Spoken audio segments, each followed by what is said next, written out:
Hello everyone, আসসালামু আলাইকুম। তো আজকে আমি সকালবেলা ঘুম থেকে ওঠার পর দেখলাম মসজিদের সামনে বসে আছি, তখন এই লোকটা আসছে। এগুলো কি জানি বানা সকালে খাইলে না কেমন বলে পেট বলে ভালো থাকে।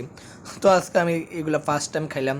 কীভাবে বাবা ইয়ে বানাইতেছে দেখেন কি সুন্দর করে, যেগুলো আমি কখনো খাই নাই, বাট কেমন লাগতেছে খাইতে দেখেন। তো এত সুন্দর করে বানাইছি, দেখতে যে এত ভালো লাগে বাট খাইতে এত মজা লাগে না। তো দেখতে চেষ্টা করলাম খাওয়ার জন্য, তো একটু নিলাম। দেখেন এগুলো কি নিতেছি, কালো কালো কি এগুলো মিষ্টি, এগুলি লাসা লাসা ভাই, দেখলে কেমন যা লাগে আপনারা বুঝতে পারবেন। তো এটা যারা খাইছেন তারা বোঝেন এটা অনেক উপকারী, যে সকালবেলা খালি পেটে একটা খাবেন, এক গ্লাস খাবেন, ইনশাল্লাহ আপনার প্রতিশক্তি অনেক কিছু ভালো থাকবে, শরীরে অনেক ভালো থাকে, রোগ জামারে সব কিছু চলে যায়। তো এই ভাই বানাইতেছি কীভাবে দেখেন, এত মজা হয়েছে।